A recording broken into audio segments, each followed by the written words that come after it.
ఒకటే జననం ఒకటే మరణం తెలుసా నలుసా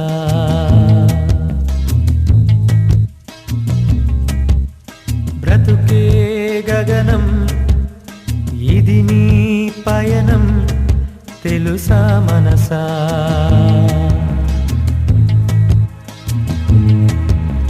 పయనం ముగియు ఈ చోటే కన్ను తెరిచావే ఉదయం పంచు వెలుగుల్లో నిన్ను తెలిపావే ఒకటే జననం ఒకటే మరణం తెలుసా నలుసా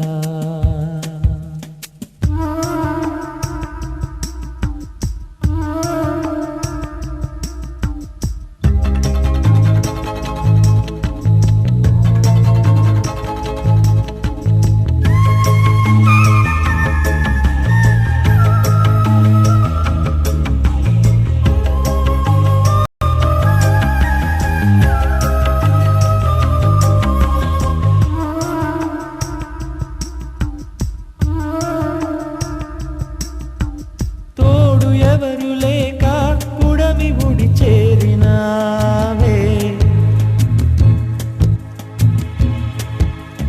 ఎంత తెగువతోటి ఈ వరము కోరినావే తోటలో విరబూసిన అది మాలగా అలరించిన పూలని అవి పువ్వులే తమ పేరునే అవి మార్చునా పూరి గుడిసెలైనా పసిడి మేడలైనా నిన్ను మార్చునా ఒకటే జననం ఒకటే మరణం తెలుసా నలుసా బ్రతుకే గగనం ఇది నీ పయనం తెలుసా మనసా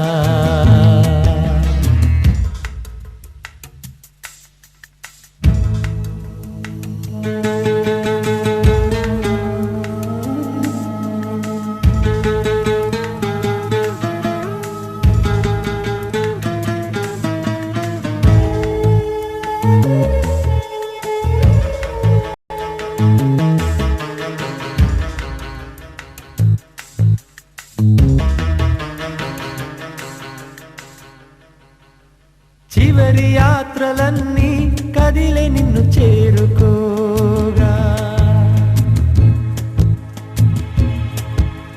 చితిని పేర్చుతుంటే అన్ని నీకొక్కటేగా పుడమిలో శ్రీమంతులు తమ పదవిలో పలు నేతలు చెరగని తలరాతలు ఘన కీర్తులు నిరుపేదలు భేదమెంత ఉన్నా బుక్కి పాలు చేసే కర్మయోగివే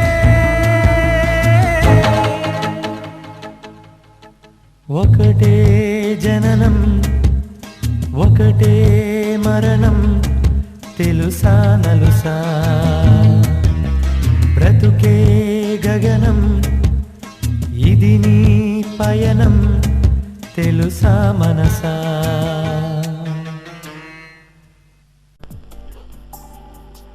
ఏ లోపం లేని పరిపూర్ణ వ్యక్తులే ప్రపంచంలో ఎవ్వరూ ఉండరు. లోపాలు కూడా మనలోని భాగాలే. వైకల్యాన్ని మించిన నరకం మరొకటి లేదు. కష్టాలు, నష్టాలు, కోపం, ప్రేమ, ఆప్యాయత లాంటి అద్భుతమైన అనుభూతుల నుంచి మనల్ని వేరు చేస్తుంది. జీవితం అనే ఈ పరుగు పందెంలో మనల్ని చివర నిలుపుతుంది. సమాజం ఏమాత్రం మనల్ని గౌరవించదు. కనీసం మనుషులుగా కూడా గుర్తించదు. కేవలం మాంసముద్దలుగానే చూస్తుంది. వైకల్యం జీవితాన్ని వెక్కిరిస్తుంటే తల్లిదండ్రులకు నరకాన్ని చూపిస్తుంది. అలా అని వీరిని చంపుకోలేము కదా. మనలో కూడా ఇంకా మానవత్వం మిగిలే ఉంది. కాబట్టి మనం మనుషులుగా బ్రతుకుతున్నాం.